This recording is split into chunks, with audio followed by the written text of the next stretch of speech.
తెలంగాణ రాష్ట్ర రాజకీయాల్లో బీసీలు చైతన్యవంతులు అవుతున్నారు. మరి 3 ప్రధాన పార్టీలకు కూడా కొరకరాని కొయ్యగా తయారవుతున్నారు. అయితే బీసీల ఓట్ల కోసము బీసీల విషయంలో మరి రాజకీయాలు చేస్తున్న రాజకీయ పార్టీలు మొత్తానికి పాలిటిక్స్ చేయడానికే ప్రయత్నిస్తున్నాయనే వాదన కూడా వినిపిస్తోంది. ఇటు బీఆర్ఎస్ కావచ్చు, అటు బీజేపీ కావచ్చు, మరి రాష్ట్రంలో అధికారంలో ఉన్న కాంగ్రెస్ కావచ్చు కులగణన చేశారు. మరి తర్వాత 42% రిజర్వేషన్లు ఇస్తామని చెప్పి మరి కేంద్రం వద్దకు ఆ ఫైలును పంపించారు. బీజేపీ ఈ విషయంలో ఎలాంటి నిర్ణయం తీసుకుంటుంది అనే విషయంలో ఒక క్లారిటీ లేదు. అలాగే సుప్రీంకోర్టులో కూడా మరి 50% ఎబో రిజర్వేషన్లు ఇవ్వకూడదనే తీర్పు ఉన్న నేపథ్యంలో మరి తెలంగాణలో ఉన్న కాంగ్రెస్ ప్రభుత్వం 42% రిజర్వేషన్లు బీసీలకు ఇస్తామని చెప్పడంలో ఆంతర్యం ఏంటనేది కూడా మరి ఎవరికి అర్థం కాకుండా తయారైందని చెప్పుకోవచ్చు. సరే, మరి అసెంబ్లీలో తీర్మానం చేశారు, దాంట్లో రాష్ట్రపతి వద్దకు పంపించారు.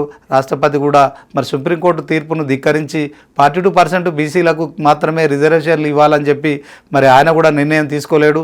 సో దీంట్లో మరి తాజాగా తెలంగాణలో కాంగ్రెస్ ప్రభుత్వం మరొకసారి కేబినెట్ భేటీలో కూడా ఈ అంశాన్ని చర్చించి మరొకసారి 42% రిజర్వేషన్లు ఇచ్చి తీరుతామని చెప్తోంది.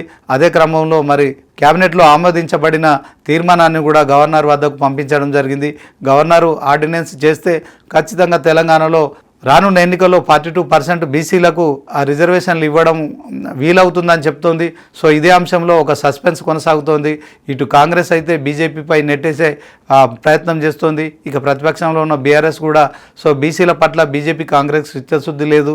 సో రానున్న ఎన్నికల్లో మరి మరొకసారి మేమే అధికారంలోకి రాబోతున్నాము, అధికారం చేపట్టాక బీసీలకు న్యాయం చేస్తామని చెప్తున్న నేపథ్యంలో తెలంగాణలో బీసీలు మొత్తానికైతే మరొకసారి ఒక సస్పెన్స్ వాతావరణంలో ఉన్నారని చెప్పుకోవచ్చు. సో మరి 42% రిజర్వేషన్లు అమలవుతాయని చెప్పి కూడా మరి బీసీ నాయకులంతా కూడా ఆసక్తిగా ఎదురు చూస్తున్నారు. సో మొత్తానికి రానున్న స్థానిక సంస్థల ఎన్నికల విషయంలో మరి ఒక క్లారిటీ అయితే లేదు. సో 42% రిజర్వేషన్లు ఎలా అమలు చేస్తారు, బీసీలకు నిజంగా కాంగ్రెస్ పార్టీ మరి ఏ రకంగా మరి టికెట్లు కేటాయిస్తుందని చెప్పి రాజకీయ నాయకుల్లో కూడా మరొక ఆసక్తి అయితే కనిపిస్తోంది. సో కాంగ్రెస్ అయితే కరాఖండిగా చెప్తోంది, ఈ ఎన్నికల్లో 42% రిజర్వేషన్లు ఇచ్చి మేము బీసీలకు ఇచ్చిన తర్వాతనే ఎన్నికలు నిర్వహిస్తామని చెప్తున్న నేపథ్యంలో సెప్టెంబర్ 30 లోపు తెలంగాణ స్థానిక సంస్థల ఎన్నికలు నిర్వహించాలని మరి హైకోర్టు తీర్పు ఉన్న నేపథ్యంలో ఆదేశాలు పాటించేందుకు తెలంగాణలో మరి తెలంగాణలో ఎన్నికలు నిర్వహించేందుకు ఎన్నికల కమిషన్ కూడా సిద్ధమవుతోంది. దీని విషయంలో మరి సెప్టెంబర్ 30 లోపు ఎన్నికలు జరుగుతాయి. సరే, 42% రిజర్వేషన్ అమలవుతుందా? దీంట్లో బీజేపీ, బీఆర్ఎస్, కాంగ్రెస్ ఈ 3 పార్టీలు కూడా బీసీల విషయంలో ఒక చిత్తశుద్ధితో 42% రిజర్వేషన్లు అమలు చేసేందుకు భారత రాజ్యాంగ సవరణ చేస్తారా? సో దీంట్లో పార్లమెంట్లో చట్టం చేస్తారా? 9th షెడ్యూల్లో ఈ అంశాన్ని చేరుస్తారా?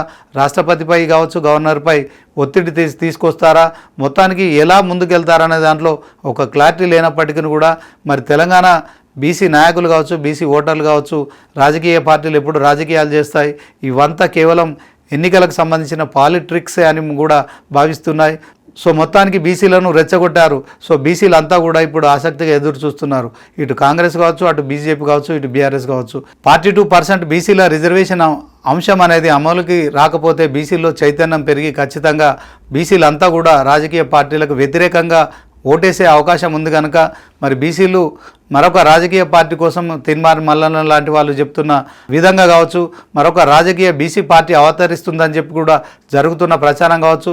మరి ఆ గొడుగు కిందకి అందరు చేరతారా? సో అలాంటి నాయకత్వాన్ని మరి తీసుకురావడానికి ఈ మధ్య కాలంలో కొన్ని పార్టీల్లో మరి ఏదైతే వాళ్ళ యొక్క వ్యతిరేక స్వరం వినిపిస్తున్నారో సో అధినాయకులకు సంబంధించిన అంశంలో ఇటు కవిత కావచ్చు, అటు ఈటల రాజేందర్ లాంటి వాళ్ళు కావచ్చు. సో మొత్తానికి వీళ్ళంతా ఒక గొడుగు కింద చేరి మరి బీసీ నినాదంతో ఒక పార్టీని ఏర్పాటు చేస్తారా?